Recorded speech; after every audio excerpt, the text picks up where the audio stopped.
Brought to you by Technopova Curve 5G. Discover new horizon. लेकिन अगली खबर भारत और कनाडा की है, जिसके पटरी से उतर चुके रिश्ते एक बार फिर से बेहतर होने लगे हैं। कल सुबह तक ये सवाल उठ रहे थे कि जस्टिन ट्रूडो की खोदी गई खाई क्या कनाडा के नए प्रधानमंत्री मार्क कार्नी भर पाएंगे, और शाम तक इसका जवाब आ गया है। कनाडा के पीएम कार्नी ने खुद प्रधानमंत्री नरेंद्र मोदी को फोन किया।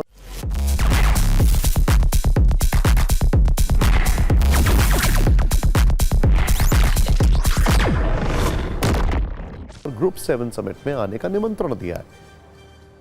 कल पहले पीएम मोदी ने और फिर मार्क कार्नी ने सोशल मीडिया पर इसकी जानकारी दी। प्रधानमंत्री मोदी ने लिखा कि कनाडा के प्रधानमंत्री मार्क कार्नी ने फोन करके G7 समिट के लिए निमंत्रण दिया है। समिट में कार्नी से मुलाकात का बेसब्री से इंतजार है।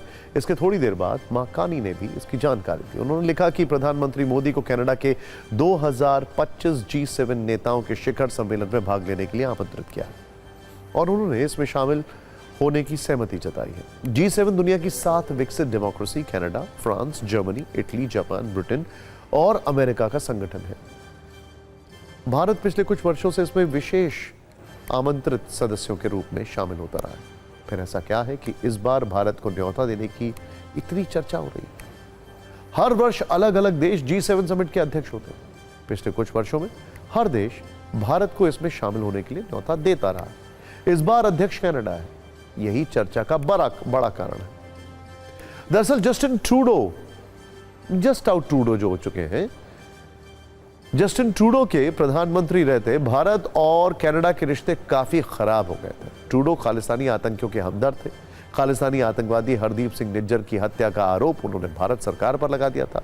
लेकिन जब ट्रूडो हटे और मार्क कार्नी कनाडा के पीएम बने, तो इस बात के कयास लगाए जाने लगे कि कनाडा और भारत के रिश्ते क्या सुधरेंगे। हालांकि अभी तक इस पर कुछ खास पहल नहीं हुई थी। इससे आशंका और बढ़ गई कि क्या भारत को कनाडा G7 की बैठक के लिए बुलाएगा या नहीं। भारत में कई राजनीतिक दल सरकार से सवाल कर रहे थे कि कनाडा ने भारत को G7 में क्यों नहीं बुलाया। क्या यह भारत की विदेश नीति की असफलता नहीं है? ऐसे में मार्क कार्नी के न्योता से सारे सवालों के जो जवाब हैं वो मिल चुके हैं। हालांकि मुश्किल सवालों के जवाब मार्क कार्नी को भी देने पड़ेंगे। उन्हें भारत को निमंत्रण देने पर 2 बड़े सवाल पूछे गए। पहला, पीएम मोदी को G7 की बैठक में क्यों बुलाया जा रहा है? दूसरा सवाल, हरदीप सिंह निज्जर हत्या का क्या हुआ? एक बार सुनिए कि इन दोनों सवालों के जवाब में मार्क कार्नी ने क्या कहा। कनाडा को भारत की बहुत जरूरत है, खासकर ट्रंप के आने के बाद तो और ज्यादा। मार्क कार्नी खुद ये मान रहे हैं कि भारत को इग्नोर करना असंभव है। अब ये इतना मुश्किल क्यों है, इसे देख लेते हैं। ध्यान से देखिएगा। देखिए, पहला और सबसे बड़ा कारण है कि दुनिया में भारत 5वीं सबसे बड़ी इकोनॉमी है। ऐसे में जब दुनिया के 7 विकसित देश इकोनॉमी पर बात करेंगे तो भारत को नजरअंदाज नहीं किया जा सकता। हम एक बहुत बड़ा मार्केट है। दूसरी वजह है चीन पर काउंटर बैलेंस बनाने की रणनीति।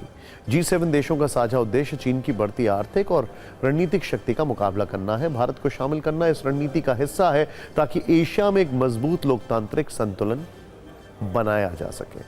तीसरी वजह है ऊर्जा, खनिज, AI और सप्लाई चेन में भारत की अहमियत। भारत आज क्रिटिकल मिनरल्स, हरित ऊर्जा ट्रांजिशन और AI नीति में अहम साझेदार है। कनाडा जैसे संसाधन संपन्न देशों को ऐसे मजबूत भागीदार की जरूरत है जिससे आर्थिक और तकनीकी सहयोग बढ़ाया जा सके। चौथी वजह, भारत कनाडा संबंध को पटरी पर लाने का प्रयास। जस्टिन ट्रूडो ने अपने शासनकाल में दोनों देशों के रिश्ते बहुत खराब किए थे। कनाडा की नई सरकार एक बार फिर से नई शुरुआत करना चाहती है। 5वीं बड़ी वजह है मोदी की व्यक्तिगत लोकप्रियता और भारत की रणनीतिक हैसियत।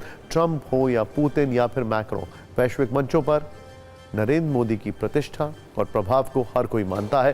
कनाडा जानता है कि भारत को नजरअंदाज करना अब संभव नहीं है।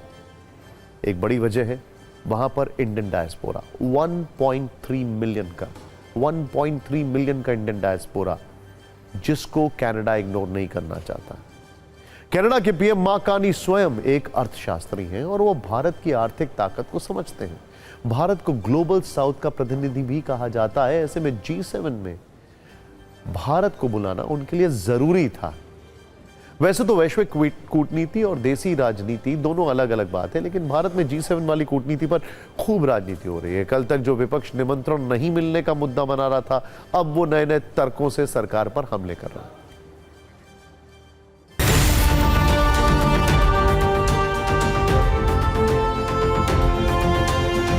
G7 के मेरा ख्याल है कि कोई ऐसा देश नहीं है जो हमारा साथ दिया हो या हमारे साथ हो, चाहे कनाडा हो, चाहे अमेरिका हो, चाहे यूके हो।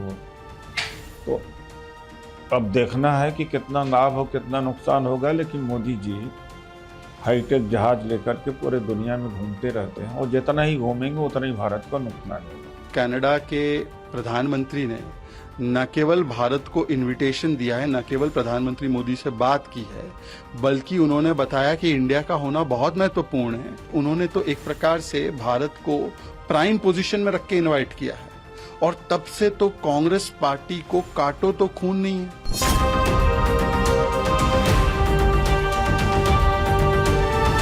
G7 का निमंत्रण भी अपमानजनक तरीके से मिला है, क्योंकि मीडिया में खबरें आई तमाम, उसके बाद उनको आमंत्रित किया गया। विदेश नीति के मामले में भारत की सरकार पूरी तरह से फेल साबित हुई है, प्रधानमंत्री पूरी तरीके से फेल साबित हुए हैं।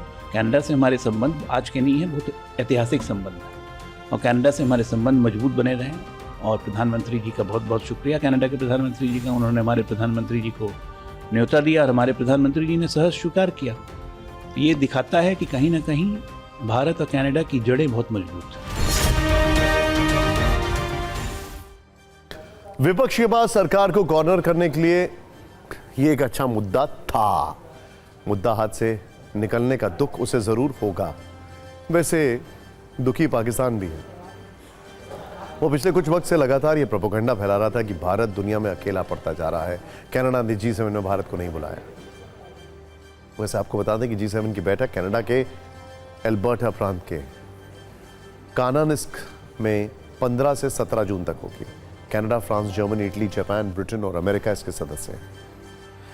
ग्रुप 7 यानी G7 के इतिहास में जाएं तो इसकी शुरुआत 1975 में हुई। उस वक्त France, Italy, West Germany, America, Britain और जापान ने इसकी शुरुआत की थी। शुरुआत में ये 6 देश थे। 1976 में कनाडा के शामिल होने से ये G7 हो गया।